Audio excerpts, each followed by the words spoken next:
Today's a big day for Mr. Ruach because we are going to put the saddle on him for the first time. And I've been working with him gradually on this with some exercises, but he's just about 2 years old. So we're just saddling him today. We're not gonna get on for another year or so, just because he needs time to grow and develop. To start out with, I'm just reviewing some groundwork exercises I've done with Ruach leading up to this. This one in particular is just to mimic the feeling of the girth tightening around the horse, where I use my lead rope and I wrap it around him and I pull it as if to tighten the girth.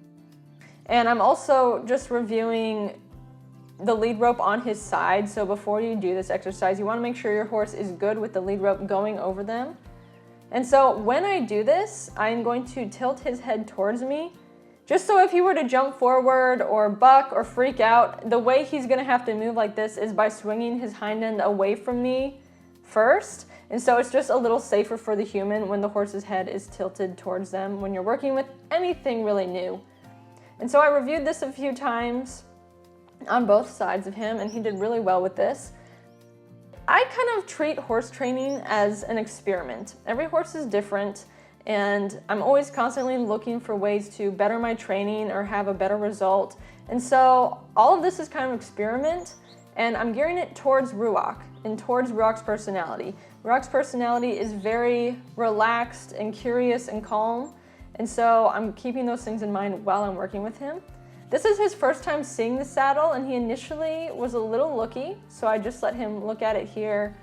He's licking it, he's biting it, but that's okay because this is a saddle I specifically use for training, and if it gets bucked off or if it gets bit, it doesn't really matter because I don't really use it for anything else. It's made to get destroyed, basically.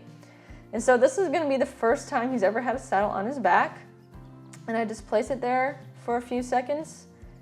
And he's really relaxed and calm. He's chewing and licking, so I take it off of him as a reward because he did very good with that. And initially, you know, horses learn by repetition, so I'm gonna take this off and put it on him a lot just so he can get used to the feeling of the saddle on his back. And I also like to move the saddle around and wave the flaps so they kind of understand what is on them and what they can expect. Here, he decided to move on his own, so I just kind of went with him. I'm keeping his head towards me, and I'm actually encouraging him to step out more here just so he can get used to that feeling as he walks with the saddle on his back. And he's doing really good. You can tell kind of by his expression, he's a little like, what's going on here? But overall, very controlled. He was very calm about the whole thing. So we tried the other direction, and I just did the same thing. I waved the flaps. I kind of wiggled it around a little bit because that's the thing I ended up wanting to focus on, is because with some horses in the past that I've had, they haven't done too well with like movement on their back, and a rider's gonna move naturally. And so I decided not to put the girth on today, and I just wanted to focus on that movement. So that's why I'm letting him walk out and around here and just get the feel of the saddle. And initially he did very well. He just accepted it, wasn't too bothered by it, and just walked around. And I just want him to feel how the saddle is going to move. I want to feel the weight on his back and how it may shift. So here we go in the other direction, and he initially did really well here. I don't know what happened. Maybe the saddle slipped a certain way, but he decided he was done with it, so he bucked it off. The way I handled this is I just kept the atmosphere calm. I just brought him back to a stop. I gave him a pat. I went and I picked up the saddle. So as this is happening, my thought is, okay, I don't want him to get it in his mind that he can just buck this thing off anytime he wants now. And so now I'm coming at it from the standpoint of like, how can I get him to accept this? And maybe not so much movement initially, just to where he's more comfortable with it if he were walking. And so I just put it back on him. I give him a pat and give him some love and move it around, wiggle it around. So with the tighter circle, once again, I can have better control of him, but I can also still hold on to the saddle. And if he were to jump or buck, he'd have to swing his hind end away from me. And so I'm just keeping him close to me.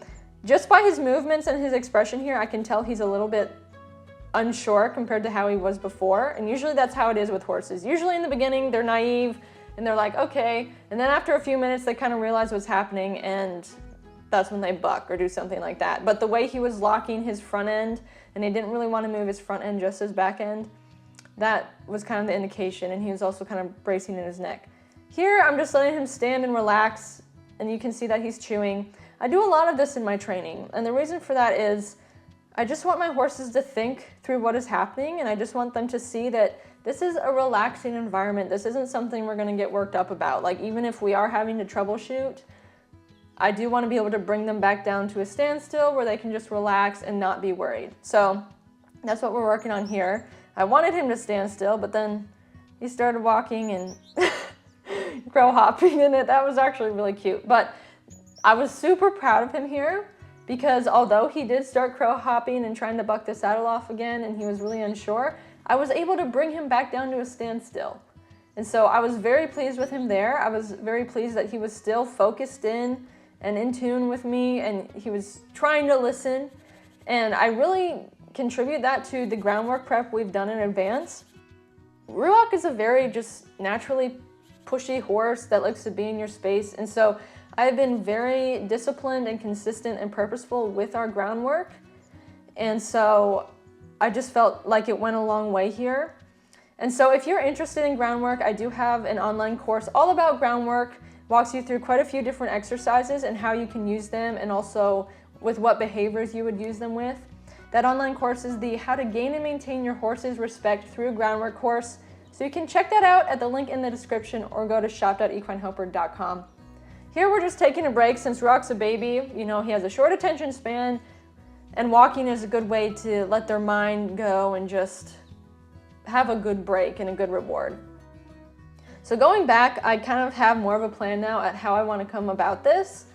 So my plan here is I want to use a groundwork exercise to help him get used to the feeling of moving and the feeling of the saddle on his back as he moves forward. So this exercise here initially, I'm trying to get him to stand still, but he's having a baby moment. With this groundwork initially, what it is you get your horse to back up, and then you get your horse to take a few steps towards you, and then you get him to back up again and take a few steps towards you. And it could, I know Pat Pirelli uses this exercise and it's called the yo-yo game, but I've also seen a lot of other trainers use it, so I don't know what the actual name is for it. So I'm doing that with him here. This was the first time asking him to step forward, and he had a lot less tension in his body. And the great thing about this exercise is that it really helps the horse focus on you and kind of pay attention more. And so that's why I'm using this exercise, so I can get a few steps out of him, but then I can also bring him back under control if I need to. So that was really good. I brought him all the way to me. I could tell that through his body language, he was just a lot more accepting of the saddle, and I think that doing the groundwork exercise helped him kind of keep his mind more focused. So here I'm trying it the other way, and we ended up ending on this point because he did very well. You can tell through his body he's a lot more relaxed. And so that was his first time with his saddle on. And like I said, if you are interested in that online course, it's the shop.equinehelper.com, How to Gain and Maintain Your Horse's Respect Through Groundwork course. But anyway, I hope you enjoyed this video, and we'll have more out about Ruach.